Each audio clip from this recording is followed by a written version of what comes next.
परिवर्तन पथ पर इस श्रृंखला में आप सबका बहुत बहुत स्वागत है। और हम सब के बीच आज आदरणीय सूर्य भाई जी हैं।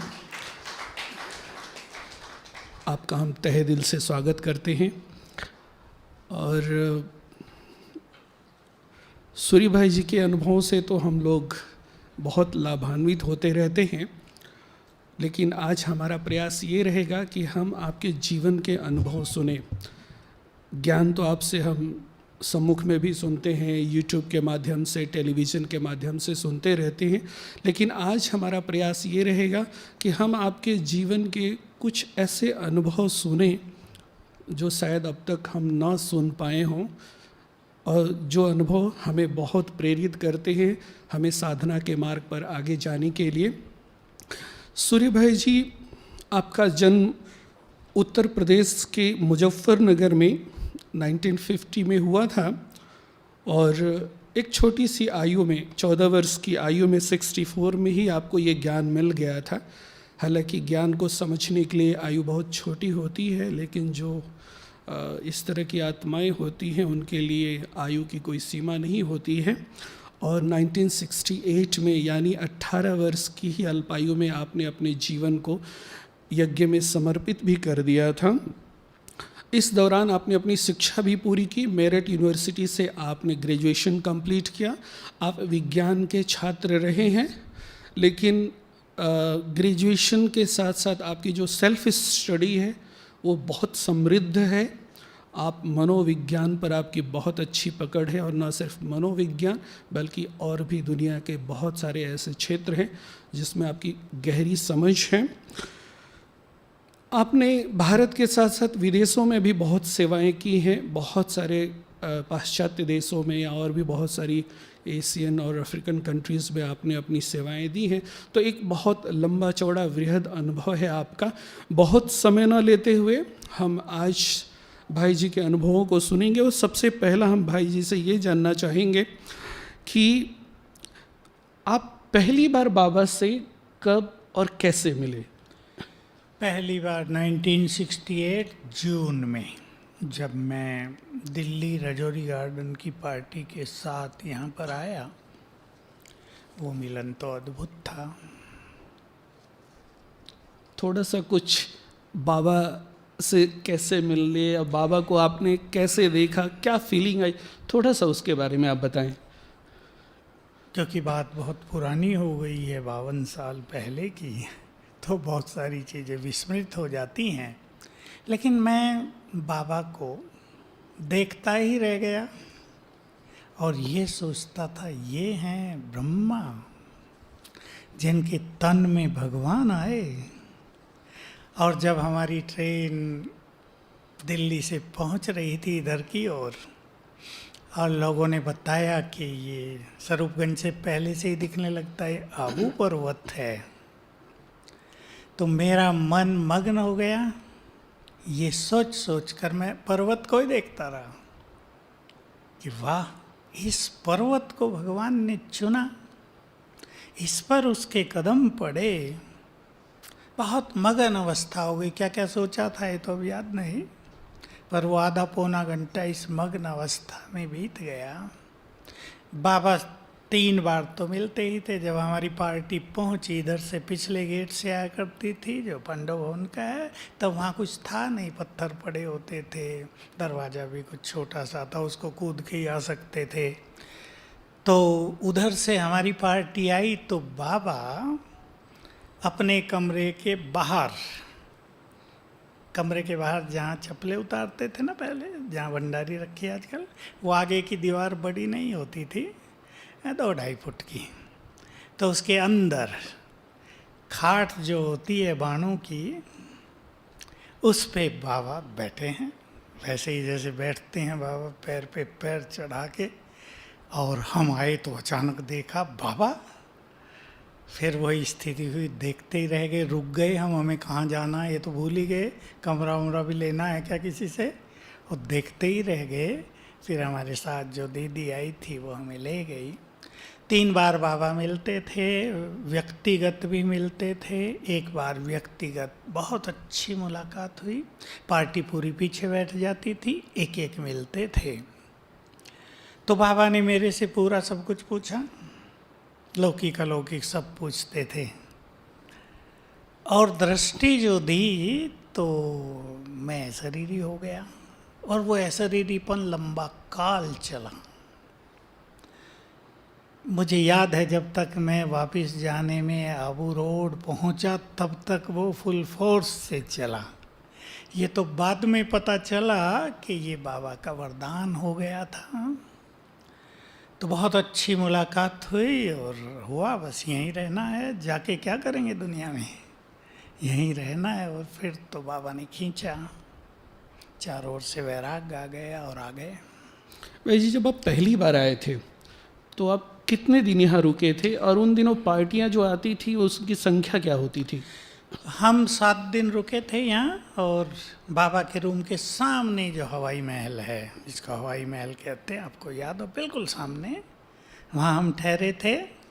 तो मैं रात को छत पे घूमता था, देखता था बाबा बेड पर मच्छरदानी में योग में बैठे हैं। सवेरे हम भी 3 बजे उठ जाते थे, जल्दी उठते फिर बाहर आता था, देखता था बाबा फिर बैठे हैं। मैंने कहा बाबा सोते हैं या नहीं सोते हैं? फिर पता चला बाबा तो जल्दी उठ जाते हैं, और बहुत ज़बरदस्त साधना होती है। 7 दिन हम लोग रहे, और पार्टी तो 100 से कम। बाबा का लेटर चला जाता था कि बहुत हो गए बच्चे, अभी नहीं आओ, क्योंकि एकोमोडेशन बहुत थोड़ा था। मैं समझता हिस्ट्री हॉल भरता था, बस इतनी ही पार्टी होती थी 100 के अंदर। भाई जी, आप 68 में बाबा से पहली बार मिलने के लिए यहाँ आए, तो मधुबन में क्या उसी समय पहली बार आए थे या इसके पहले भी आप आ चुके थे? उसी समय में पहली बार आया था, और आते ही मुझे याद रहता है पिछले गेट से आए तो वहाँ एक रूम है जहाँ प्रेस करते थे, जहाँ कपड़े छँटते हैं, बहुतों ने देखा होगा। तो वहाँ बहुत सारी दादियाँ थी, काम कर रही थी। मुझे लगा ये सब अपने हैं, और ऐसा लगने लगा कि मैं यहीं का हूँ बस। ये बहुत डीप फीलिंग पहली दृष्टि में ही प्राप्त हो गई थी। भाई जी, आप 68 में आए, आपको ज्ञान 64 में मिला, इस बीच में 4 वर्ष का गैप है।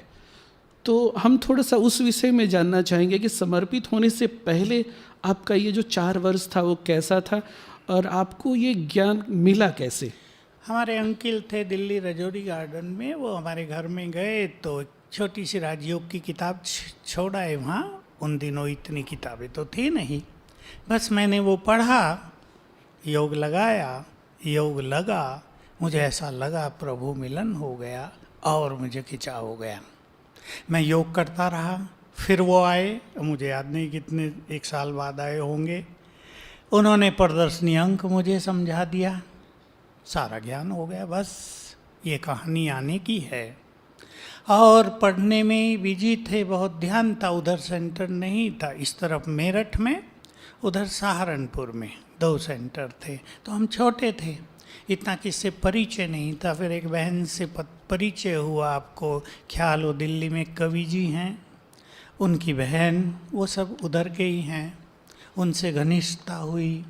तो फिर थोड़ा सा आना जाना हुआ, मुरली क्या है ये पता चला। उससे पहले ज्ञानामृत ही पढ़ते थे, मुरली कुछ समझ में नहीं आती थी ज़्यादा, लेकिन योग बहुत अच्छा लगता था, पढ़ाई पे बहुत ध्यान रहा।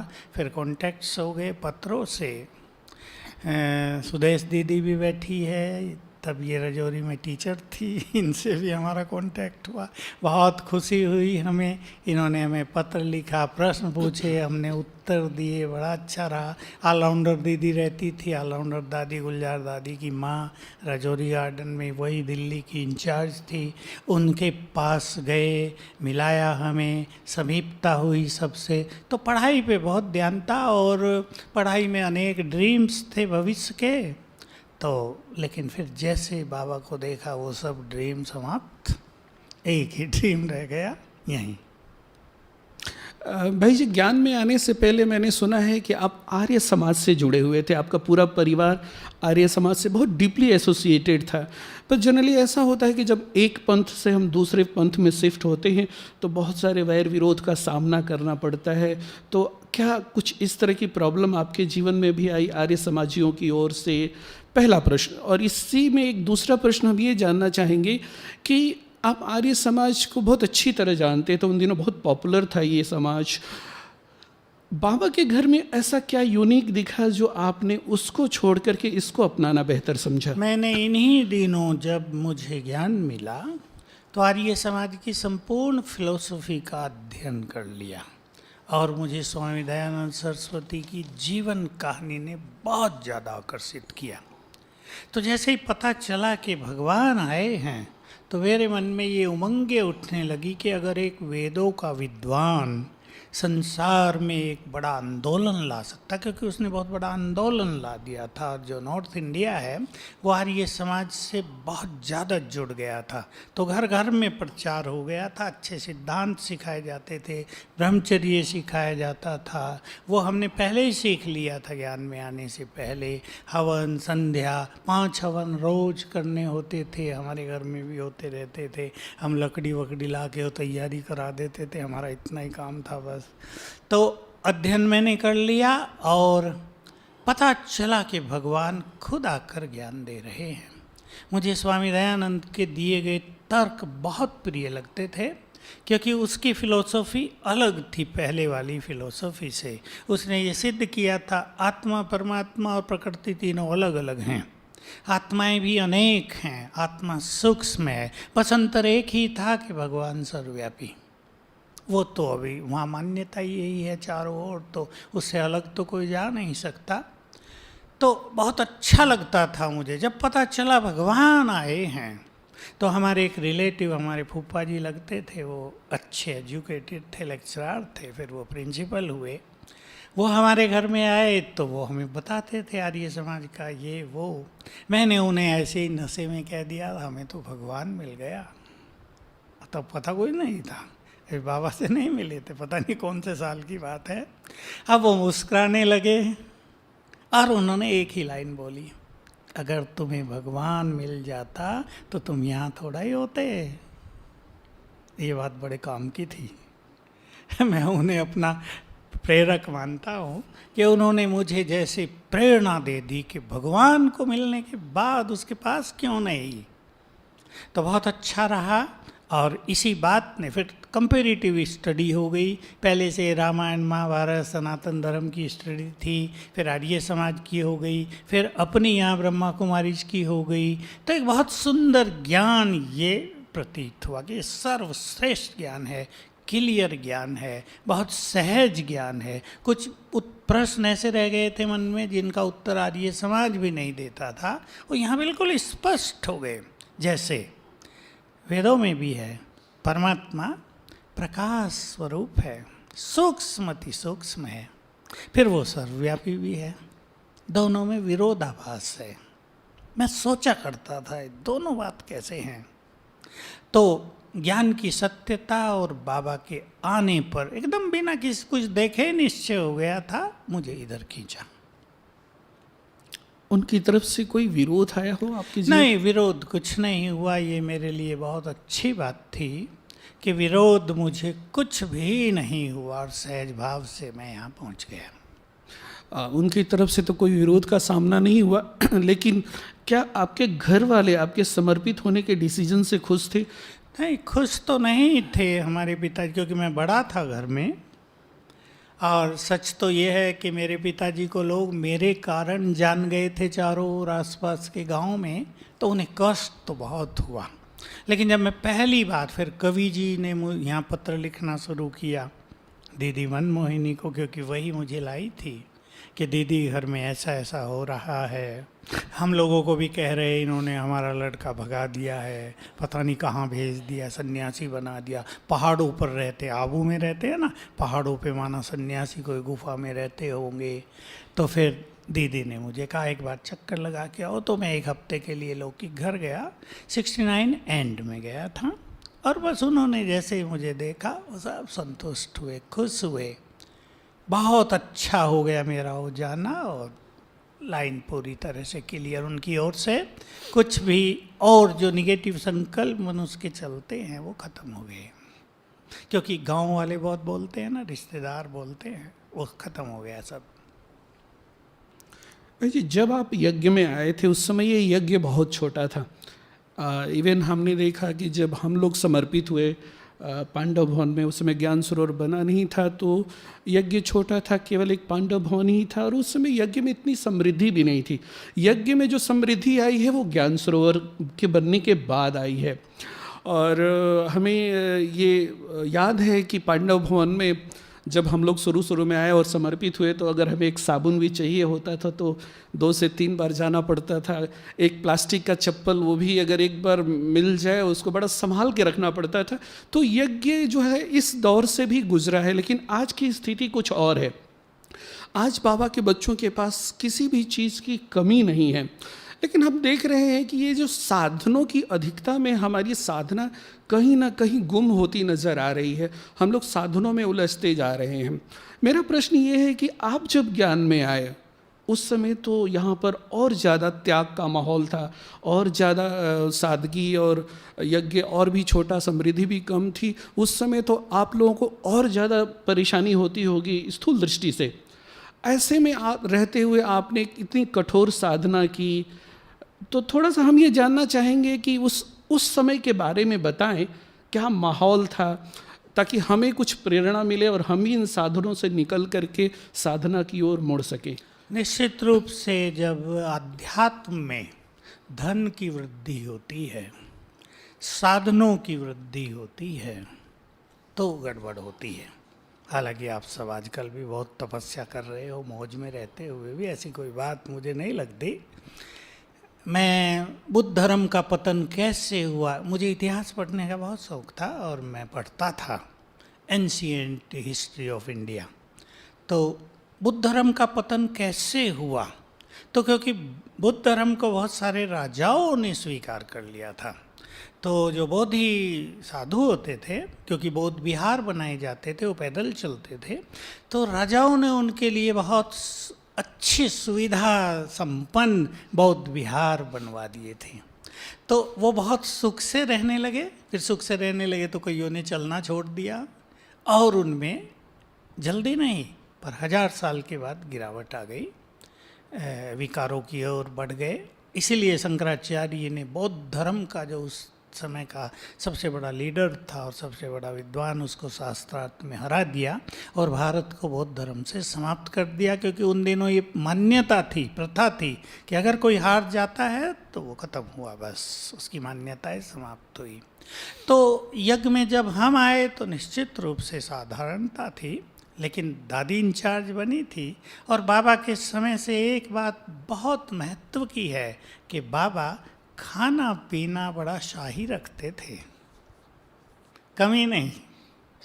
कुछ ऐसा नहीं लगता था कि यज्ञ में कुछ साधारणता है तो खाना पीना भी साधारण हो, लेकिन साधारण भी होता था। जैसे पार्टी नहीं है तो शाम को केवल एक सब्जी बनेगी, कुछ नहीं। उन दिनों खिचड़ी चावल बनने की वो प्रथा नहीं थी, रोटी और एक सब्जी बनेगी। तो हमें तो अच्छा रहता था एक ही सब्जी बनानी शाम को। तो साधारणता तो थी, दवाइयाँ नहीं होती थी, तो क्या फ़ायदा हुआ? दवाई, डॉक्टर, पैसा कम होने से ये जो बाबा एक लक्ष्य देता था कि तुम्हें योग बल से अपने को ठीक करना है, इसके अलग अलग अनुभव होने लगे सबको। क्या होता है जब साधन बहुत बढ़ जाते हैं या पैसा हो जाता है तो मनुष्य डॉक्टरों की ओर देखता है। अब दांत में जरा सा दर्द हुआ, भागो हॉस्पिटल, मुश्किल हो जाएगी। जरा सा बुखार हुआ, चलो हॉस्पिटल। तो उस समय ये था कि बुखार हुआ तो किचन काढ़ा बना, बुल्लादी ने दिया, पीने वाले ठीक हुए। दांत दर्द हुआ, किसी ने कोई पाउडर दिया, लगा लिया, दांत दर्द ठीक हुआ। बाबा की मदद बहुत होती थी उन दिनों। वतन से दवाइयाँ आती थी, सुदेश दीदी को पता है, फॉर्मूले आते थे, मेरे लिए भी आए 2 बार, बड़ा अच्छा लगता था, ठीक हो जाते थे। मेरे लिए आप हंसेंगे, खाने की इच्छा हो जाएगी। मुझे बुखार रहता था थोड़ा, दवाइयाँ तो होती नहीं थी। संतरी दादी जो थी, बाबा का रथ थी वो सवेरे 3 बजे बाबा के रूम में बैठती थी, वो ध्यान में चली गई। बाबा ने मुझे दिखाया, कहा बच्चे को बुखार रहता है, 7 दिन देसी घी का हलवा खिला दूँ। अब आपको भी खाना की, अब ऐसा- देखो बुखार की दवाई भगवान से क्या आई। ऐसा बुखार तो सबको है। और मैंने, मुझे याद नहीं 7 दिन खाया या नहीं, पर मैं पहले दिन खाते ही ठीक हो गया, क्योंकि वो तो बाबा की उसमें सकाश भरी हुई थी। तो ऐसे ऐसे आते थी चीजें। तो वो साधारणता तो थी, पर बाबा जैसे ही अव्यक्त हुए तो यज्ञ में वैराग्य भी बहुत हो गया था। उस वैराग्य का फायदा मुझे बहुत ज़्यादा हुआ।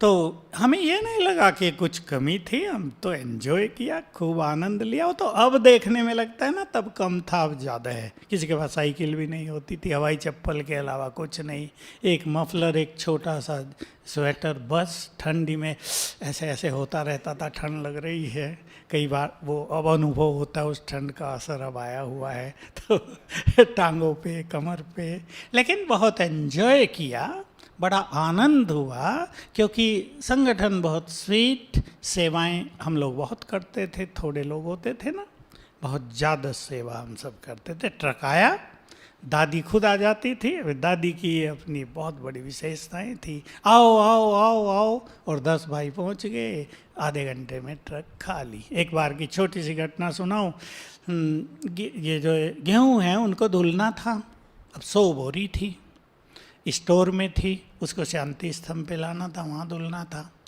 नौकरों ने मांगे 25 रुपये 100 बोरी के, 25 पैसे 1 बोरी के। उन दिनों 25 रुपये थोड़े कीमती थे हमारे लिए।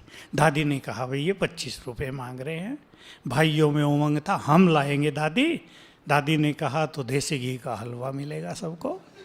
सब फटाफट, गाड़ियाँ भी नहीं थी, हाथ गाड़ी नहीं होती थी, हाथ से उठा के सब बोरी माल आए, और मुझे कहा दादी ने देसी घी का हलवा बनाओ। फिर दादी क्या विशेषता थी, हम डाल के देते थे, दादी अपने हाथ से गरम गरम खिलाती थी, यहीं बैठ के खाओ, यहीं बैठो, दादी के पास बैठो।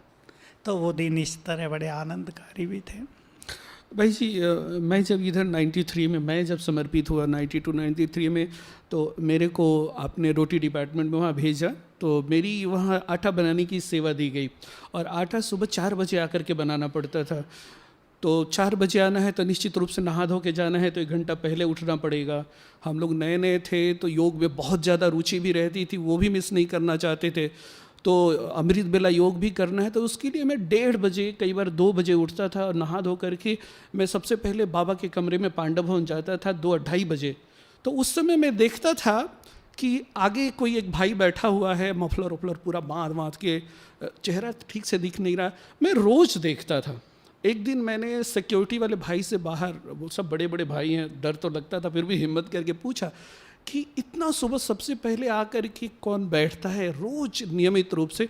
तो मुझे बताया कि ये सूर्य भाई जी हैं, ये सूर्य भाई जी ये रोज आकर के। हम आपसे ये जानना चाहते हैं कि आपने, अभी तो खैर आपके पास सेवाओं का इतना स्कोप है कि शायद अपने लिए समय कम मिलता होगा, लेकिन तब आपने बहुत साधना की है, बहुत कठोर साधना की है, तो थोड़ा सा उसके बारे में आप बताएं। बाबा के कमरे में बैठने का भी नियम नहीं था ना, उसको योग कक्ष बनाया गया था। और बाबा व्यक्त हुए थे तो बहुत सारी जो पुरानी बहनें थी वो वहाँ जाते हुए थोड़ी सी हिचकती थी, क्योंकि उन्हें बाबा की सारी बातें याद आती थी। तो लेकिन मुझे आकर्षण होता था कि मैं बाबा के कमरे में जाऊं। तो मैंने 3 बजे उठा, और उधर से ही जाना होता था, बहनें सोई होती थी, थोड़ा डर भी लगता था, बहनें सोई हैं। मैं गया, अंधेरा ही अंधेरा, बाबा के कमरे में भी अंधेरा, चुपचाप, किसी की खाट से न लग जाऊं कहीं गिर न जाऊं, तो चुपचाप जाके बैठ गया। 4-5 दिन अंधेरे में बैठा वहाँ, 3 बजे ही होंगे सवेरे के। मुझे बड़ा आनंद आया, मैं जाने लगा, आवाज़ से संतरी दादी उठ गई। कहा कौन? मैं कहा मैं हूँ दादी, क्या करने आए हो? मैंने कहा मुझे बैठना है। वो भी आ गई। अब वो आ गई तो बल्ब लग गया बाबा के कमरे में, बल्ब लगा हुआ तो जलाने लगी। हम 2 बैठने लगे, फिर 2 से 3, 3 से 4, जब आने लगे तो फिर इधर का रास्ता बना कि भाई इधर का गेट खोल दो, उधर का बंद रखो। तो बाबा के कमरे में बहुत ही आनंद होता था। और मैंने शुरू में बस थोड़े से मैं बताऊंगा, तो बाबा के अव्यक्त होते ही मुझे लगन तेज हुई। और उसके बाद भी जब म्यूजियम बना हमारा, हम उसमें सेवा करते थे, किचन में नहीं थे। तो म्यूजियम की ओपनिंग में सभी बड़े बड़े लोग आए, तो 100-125 हो गए। तो दीदी ने मुझे उसके बाद कहा तुम किचन में जाके माताओं को मदद करो। बस वहाँ मेरा किचन में जाना और मेरा योग श्रेष्ठ होना, बाबा की दृष्टि मिली थी। क्योंकि इस म्यूजियम की ओपनिंग करने के लिए अव्यक्त बाप दादा आए थे, वहीं हम मिले थे। क्योंकि हम सेवा में थे तो हमें आगे बैठाया गया था म्यूजियम की सेवा में। निर्वैर भाई बनवाने आए थे बॉम्बे से, वो मधुबन में तब तक नहीं रहते थे, वो 72 में आए थे। तो मैं किचन में आया, अपना चार्ट लिखता था योग का, हर घंटे में कितना मिनट योग किया। डायरी तो होती नहीं थी, कॉपियाँ। जमुना प्रसाद भाई जो मुरली में मिस खराब हो जाते थे ना कागज़, उनकी कॉपी बना के देता था। मुरली लिखते थे, वहीं मुरली रखता था, 5 बार पढ़ लिया। अव्यक्त मुरली बहुत चलती थी, थोड़ी देर किचन में ही पढ़ते पढ़ते देख लिया। 5 बार बाबा के रूम में जाना। हालांकि हंसी की बात सुनाऊं, हमारी लच्छू दादी डांटती थी हमें, क्योंकि कपड़े किचन के होते थे रंगीन, पैर भी थोड़े से ऐसे वैसे, उसकी सफ़ेद चादर ख़राब कर देते थे हम। कहती थी मैंने धो के अभी बिछाई थी, तुमने सारी ख़राब कर दी है। मैं कहता था दीदी मैं धो दूँगा, कोई बात नहीं। फिर हम पैर धो धा के जाने लगे। तो ये 5-5 बार जाने से लिंक बन गया, बहुत अच्छी एकाग्रता का अभ्यास हुआ। और मैं कई बार सुनाया, मैं तभी योग दर्शन में वो पढ़ के आया था कि अगर कोई मनुष्य 32 मिनट तक एकाग्र कर ले अपने मन को, तो उसको मनचाही सिद्धियां मिल सकती हैं। तो मैंने उसको अपना लक्ष्य बनाया था। अब एकाग्रता कहाँ करनी है ये अब तो हमें पता था, आत्मा पर, बाबा पर। तो बहुत अच्छी साधनाएं हुई और वो बहुत समय तक चली। चार्ट में वैरायटी लिखता रहा, मुझे बाबा की बहुत ज़्यादा गाइडलाइन मिली। एक सुंदर बात सुना देना चाहता हूँ। कैलाश दीदी जो गांधीनगर में है, वो किचन में ही थी और वो ध्यानी भी है। तो रोज़ 2 बार जो भोग लगता था तो वो लगाती थी और ध्यान में जाती थी, संदेश लाती थी। तो हम 10-15 भाई भी बैठते थे साथ में, कभी बाबा के रूम में और कभी हिस्ट्री हॉल में। तो हर बार एक सुंदर संदेश आता था, 1 मिनट का, लंबा चौड़ा नहीं। और उसमें योग की अलग अलग विधि। तो मुझे ऐसा लगा जैसे बाबा हमें रोज गाइड कर रहा है। वो समय बहुत सुंदर था, अच्छी अच्छी योग की विधियाँ। एक हंसी की बात सुना के इस बात को समाप्त करूँगा। वो भोग लगाने जा रही थी, सभी कह रहे थे दीदी बाबा को हमारी याद प्यार देना, हमारी याद प्यार देना। अब हमारे साथ ही तो सेवा करती थी। मैंने हंसी में कहा हमारी याद प्यार नहीं देना। हंस गए सब। तो भोग लगा, संदेश आया, तो ऊपर मैं ही था। तो मैं अपना चार्ट बाबा को दे रहा हूँ, ये बाबा ने दिखाया और बाबा ने संदेश दिया, बाबा को ऐसी याद प्यार चाहिए, बस। भाई जी, आपके पास एक लंबे ईश्वरीय जीवन का अनुभव है। करीब 50 वर्ष से अधिक समय हो गया इस ज्ञान मार्ग में चलते हुए, और आपने हज़ारों बार बाबा से मिलन बनाया होगा। दादियाँ तो आपको बहुत प्यार करती ही थी, खास बड़ी दादी बहुत प्रेम करती थी। हमने देखा भाई जी का बहुत सम्मान करती थी। यही कारण है कि जब ज्ञान सरोवर बना तो ज्ञान सरोवर में हम जो भी भाई बहने, करीब 200 भाई बहने समर्पित हुए, सबका जिम्मा दादी ने भाई जी को ही दिया था कि आपको ही सबको सिलेक्ट करना है। तो हम सब भी आपके ही सिलेक्शन हैं। मैं ये जानना चाहता हूँ कि आपने इतना लंबा जो यात्रा के, इसमें बहुत सारे अनुभव होंगे, कोई एक अनुभव ऐसा आप सुनाएं जो हमें बहुत रोमांचित करता हो। हमने कई बार आपके मुख से भी सुना है और उसे भी सुना है कि बाबा आपको मुरली चलाते चलाते बीच में सभा से उठा देते थे।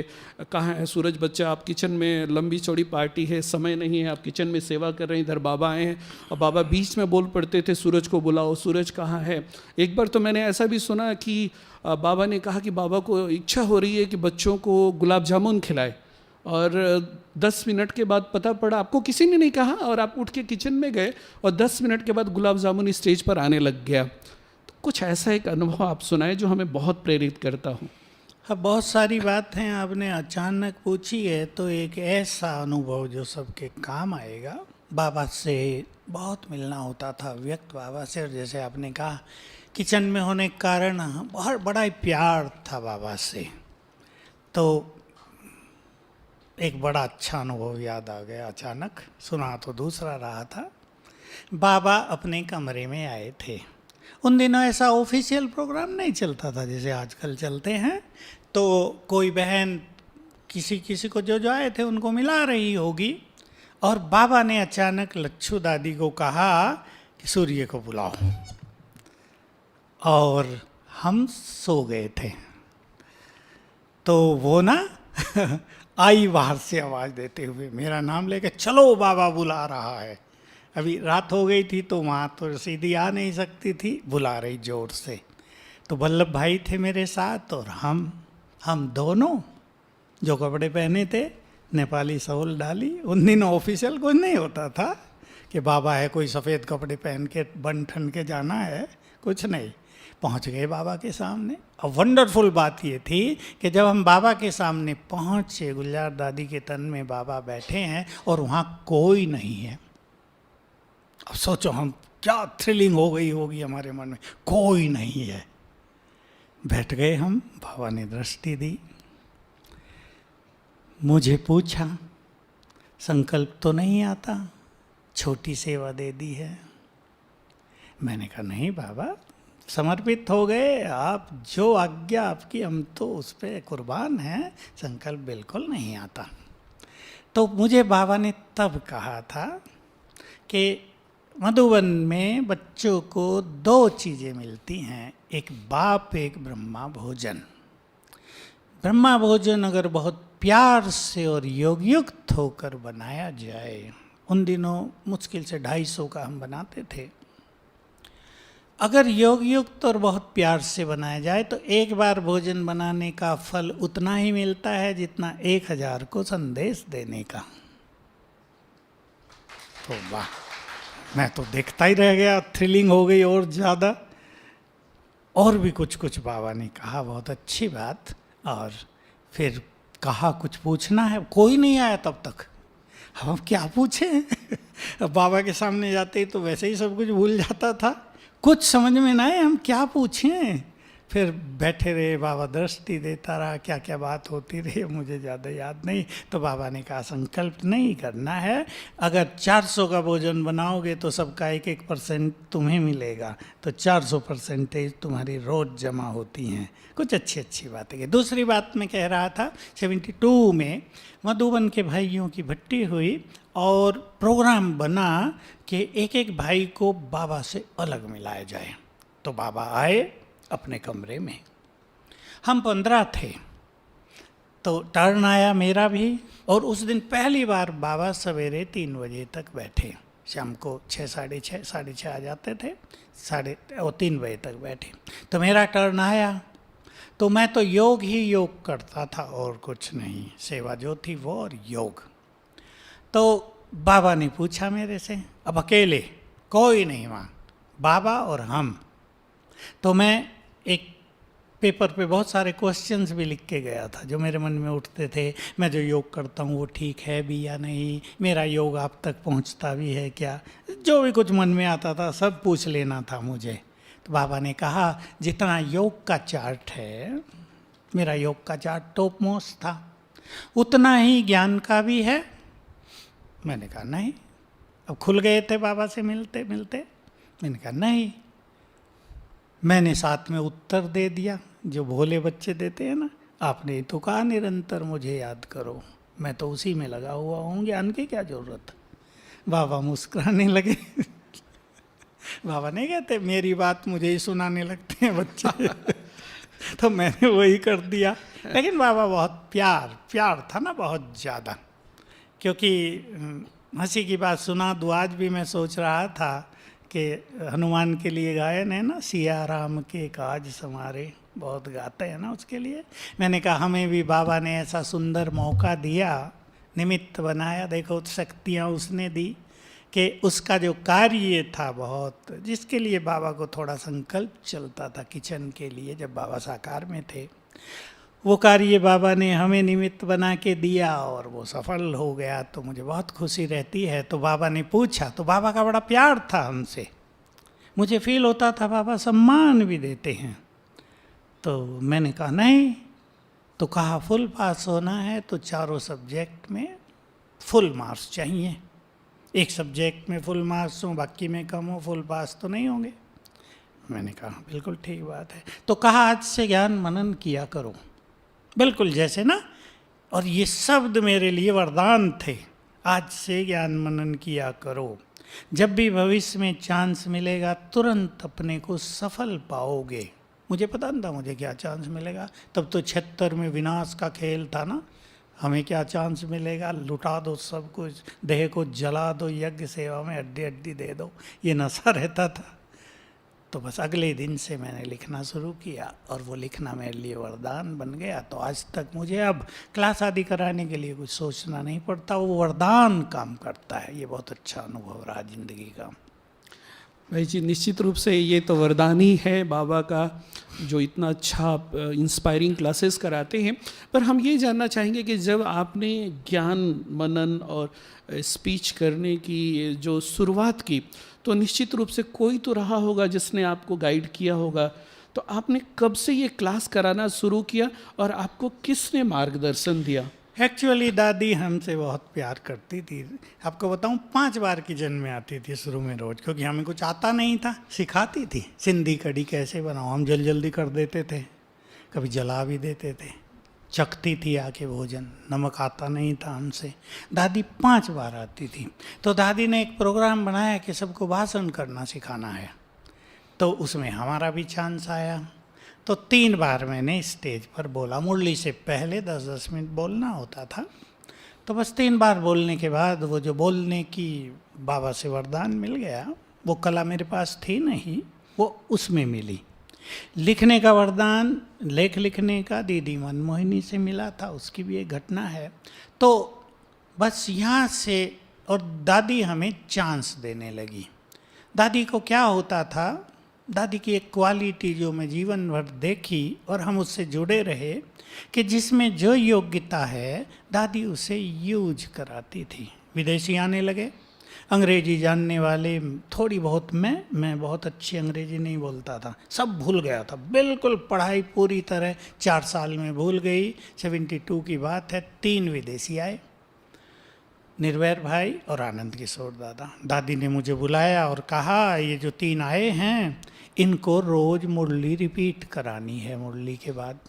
अब देखो बड़ा काम दे दिया, अब अंग्रेजी बोलनी नहीं आती ज़्यादा। और मैंने अपने जीवन का नियम बनाया था, हाँ जी। मैंने दादी को कहा हाँ जी, और ये पहली चीज़ थी जहाँ से मुझे अंग्रेजी का वरदान मिल गया। फिर मैंने स्टडी तो ज़रूर की, जगदीश भाई का लिखा हुआ इंग्लिश का साहित्य, क्योंकि शब्दकोश चाहिए बहुत ज़्यादा, केवल ग्रामर ट्रांसलेशन जानने से तो काम नहीं चलता। नए नए शब्द थे, तो दादी ने ये सब काम दिया। तो कुम्हारों की भट्टी हुई, तो कुम्हारों से बहुत फ्रेंडशिप पहले से रहती थी, तो उन्होंने मांग की मेरी क्लास की। तो वो पहली क्लास थी मेरी, और वो दादियाँ भी सुनती थी, सबने सुना, वो बहुत अच्छा लगा। वहाँ से मार्ग खुला। तो पहले तो ऐसा होता था, मास में 1 क्लास मिल गई, 2 मास में 1 मिल गई, फिर धीरे धीरे ये बाबा से पहले की मिल गई। फिर क्या हुआ था, दीदी मनमोहिनी के जाने के बाद, ये बात बहुतों को पता नहीं है, तो रात्रि क्लास बंद हो गई। लोग ऐसे ही बस घूम फिर के सोने लगे, बातें बातें करके रेडियो सुनते थे। दादी को बहुत संकल्प चलता था कि रात्रि क्लास होनी चाहिए। तो समाचार ही सुनाते थे, तो समाचारों में लोगों को रुचि नहीं रहती। फिर दादी ने ऐसे ही मुझे बुलाया और कहा तुम कराओगे? मैंने फिर हाँ जी कह दिया। और पहली क्लास में सबसे आगे आके बैठी दादी जी, सामने बैठ गई। छोटा तो हॉल, हिस्ट्री हॉल, और मैं क्लास कराने वाला। कुर्सियाँ नहीं होती थी, यही समझ लिया। लेकिन क्योंकि दादी से बहुत प्यार था और हम खुले हुए थे, तो मैंने सवेरे की मुरली पे चर्चा कराई, जितना आता था, और पॉइंट्स पूछी, उन पे चर्चा कराई। दादी को बड़ा पसंद आ गया। दादी ने कहा रोज़ रात्रि क्लास तुम्हें करानी आज से। तो मैं जब तक ज्ञान सरोवर बना वो रात्रि क्लास में ही कराता था। तो इसे दादी की मेहरबानी, प्यार और उनकी एक क्वालिटी के वो दूसरों के टैलेंट्स को बढ़ाती भी थी और उनको यूज भी करती थी। इसलिए मुझे भी संकल्प रहता है कि ज्ञान सरोवर से कम 20 स्पीकर तो बन जाएं, पुराने भाई भी और नए भाई भी। जी, बहुत अच्छा लग रहा है भाई जी का अनुभव सुन करके। लेकिन घड़ी पर हमारा ध्यान जाता है तो थोड़ी निराशा होती है। अगर सुमन बहन जी की इजाज़त हो तो हम 8:30 तक इस कार्यक्रम को रख सकते। आप सब 8:30 तक सहमत हैं? जी। भूख भी तो लगेगी। नहीं, भूख तो हम थोड़ी बर्दाश्त कर लेंगे, क्योंकि इतने अच्छे अनुभव हमें बार बार सुनने को नहीं मिलते हैं। हमारा ये सौभाग्य रहा है कि शुरू के दिनों में भाई जी की हम सबको बहुत पालना मिली है। और to be very frank and true, शुरू के दिनों में चंदमणि दादी जी का तो खैर रहा ही है प्यार, पर क्लास करना अगर हम लोगों ने किसी से सीखा है तो आपसे और गीता बहन जी का बहुत योगदान रहा है। कहीं ना कहीं अगर हम यहाँ स्टेज पर यहाँ बैठे हैं तो उसमें एक सबसे बड़ा योगदान आपका रहा है। इसमें हम इसके लिए बहुत शुक्रगुजार हैं। और ये जो कार्यक्रम चल रहा है परिवर्तन पथ पर, इसका भी कहीं ना कहीं यही लक्ष्य है कि हमारे ज्ञान सरोवर के भाई बहनों में कलाएँ बहुत हैं, टैलेंट बहुत है, वो थोड़ा उभर करके सामने आए। देर न करते हुए एक अगला प्रश्न भाई जैसे ये पूछेंगे कि हमारे संस्था में कुमार कुमारियों की संख्या ज़्यादा है, यहाँ भी बैठने वालों में कुमार कुमारी अधिक है, और एक कुमारी के जीवन में जो सबसे बड़ी समस्या होती है वो होती है दैहिक आकर्षण की।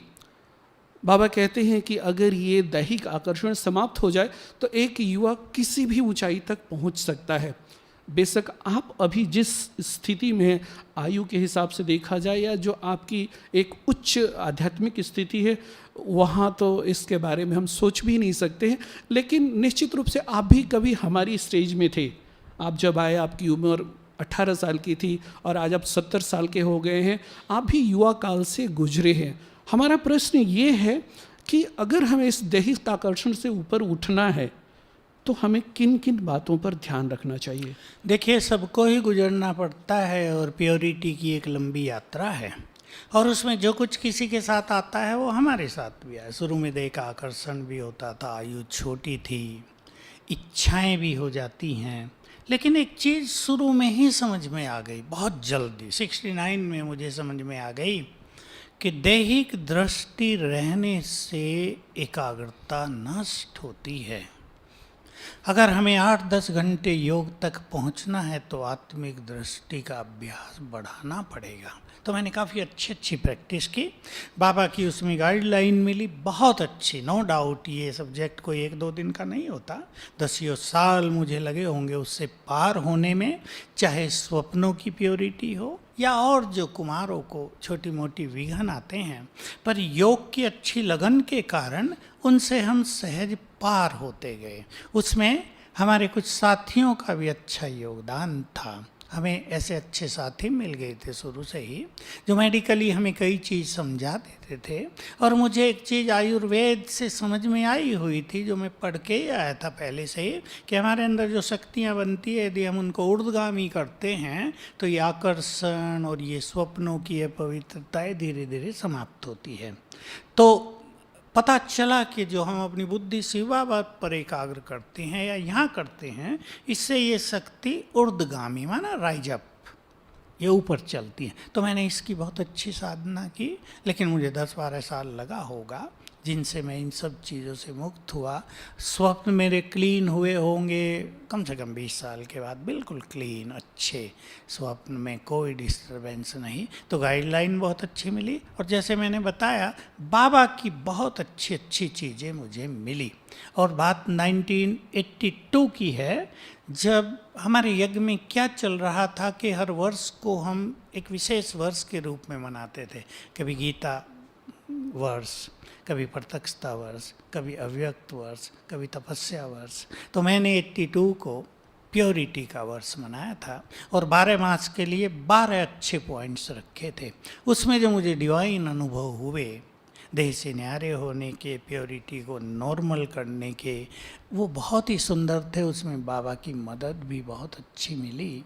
तो 82 तक मेरा इस पर बहुत अच्छी तपस्या जिसे कहते हैं प्योरिटी की, उस पर अभ्यास चला। भाई जी, आप लोगों की समस्याओं का समाधान करने के लिए काफ़ी जाने जाते हैं। देश विदेश के लोग आपके पास आते हैं अपनी समस्याओं को लेकर के, और उसका एक बहुत ही अनुकूल समाधान आपसे मिलता है। उनके जीवन की समस्याएं मिटती हैं, और टेलीविज़न पर भी आपका जो समाधान प्रोग्राम रहा है वो काफ़ी पॉपुलर रहा है। खास करके मैंने देखा है कि ज़्यादातर जो लोग आते हैं आजकल, वो ये इविल सोल्स वगैरह की ज़्यादा समस्याएं लेकर के आते हैं। और मैंने जहाँ तक देखा है, मेरा जहाँ तक अनुभव है कि आप जो है इविल सोल्स आदि के बारे में आपको काफ़ी एक्सपीरियंसेस भी हुए हैं मधुबन में भी, और बहुत सारी इविल सोल्स का सामना करने को आपको मिला है। कोई ऐसा एक दो दृष्टांत हो तो आप बताएं। बहुत मिला है। तो लोग कई मुझे सोचते हैं शायद सूरज भाई भी तांत्रिक है। नेचुरल है उनका सोचना। मैं एक सुंदर अनुभव सुना देता हूँ। भोपाल की 7-8 दीदियाँ मेरे पास आ गई शांतिवन में। अभी जोन इंचार्ज भी थी और भी थे। मैं सोचा भाई मेरे पास आते रहते हैं भाई भट्टी का प्रोग्राम बनाने के लिए, तो मैं बड़ा ठीक है आओ। अब बहन जी ने सुनाया, ये एक दीदी है टीचर, इसमें 7 आत्माएं आती हैं, तब भी आई हुई थी।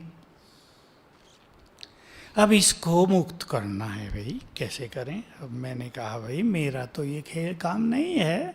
कहा नहीं आप मदद करो, योग से कुछ दृष्टि दो इसको।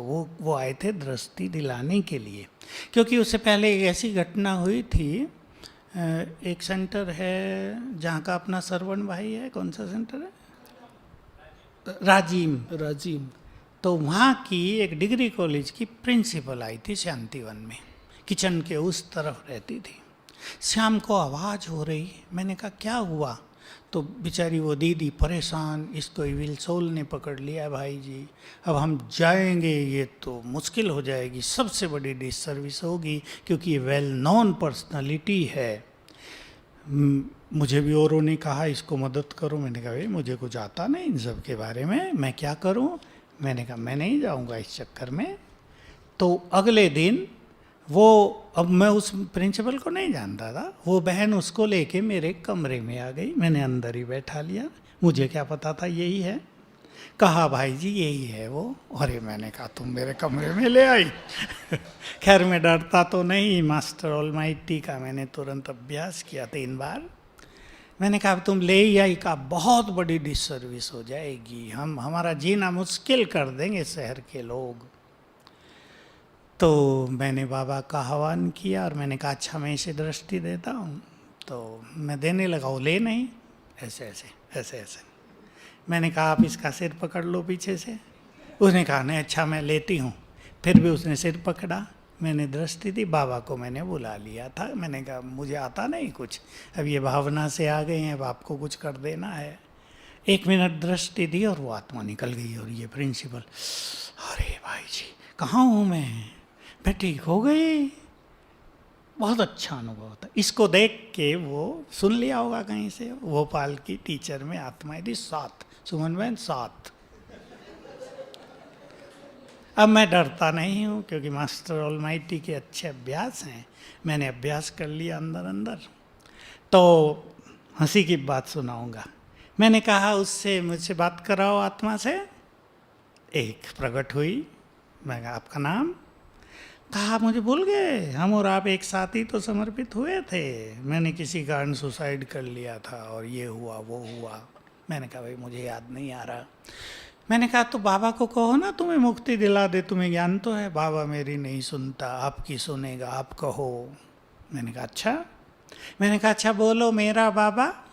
7 बार बुलवाया मैंने उससे, दृष्टि देता रहा, बहनें देखती रही क्या हो रहा है, और वो आत्मा उसको छोड़ के गई। उसने एक बात तो कही थी, मैं इसकी सुरक्षा भी करता हूँ क्योंकि जो आत्मा इसमें है उनमें से 2 बहुत क्रूअल हैं, वो इसे तंग करेंगी, इसलिए मैं जाना नहीं चाहता। मैंने कहा नहीं आप जाओ, उनको हम देखेंगे। गया, वो बहने गई, अगले दिन वो तो फिर आ गई।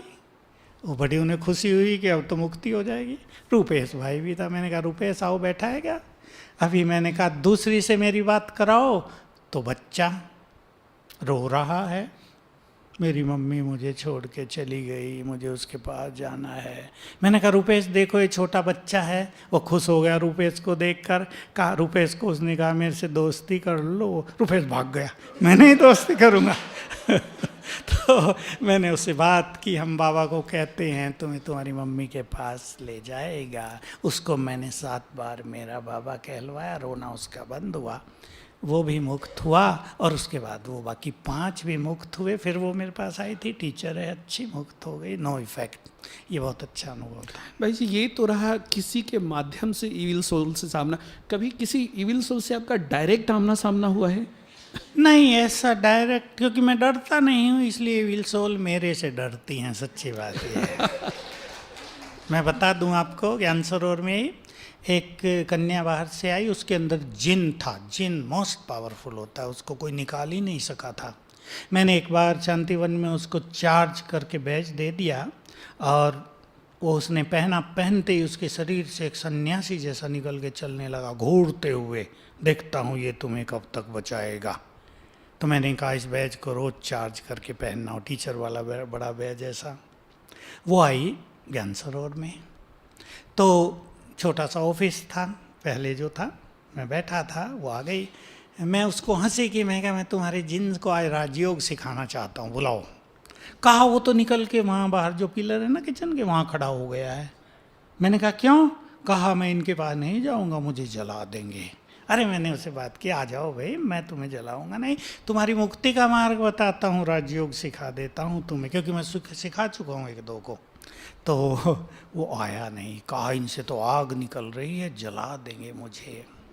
एक डॉक्टर था बॉम्बे का, उसके तन में एक आत्मा आ गई थी, वो क्लास सुनती थी, तो वो उसको लाई, मुझे उनसे मिलाना है। तो नीचे आए वो, तो मैंने उसको फिर अच्छी तरह राजयोग सिखाया था। 2 बार आधा घंटा लिया।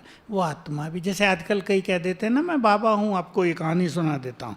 वो जब मैं उससे बात करने लगा, उसने मुझे बताया कि मैं भी इसको कहता था मैं बाबा हूँ, फिर कहता था मैं श्री कृष्ण की आत्मा हूँ। ये बड़ा खुश था, बाबा मेरे तन में आ गया। मैंने कहा फिर तुमने इसको तंग किया? कि नहीं मैं इसको तंग नहीं किया, इसकी प्रैक्टिस में इसको मदद करता हूँ। तो ऐसी बहुत सारी आत्माएं अपने को बाबा कह देती हैं, और जो भोले लोग हैं ना वो कहते हैं हाँ बाबा आ गया हमारे घर में। तो इस कन्फ्यूजन में नहीं रहना। ऐसी बहुत सारी मुझे इन आत्माओं से सामना होता है, और क्योंकि मैं डरता नहीं हूँ इसलिए मेरे सामने नहीं आती।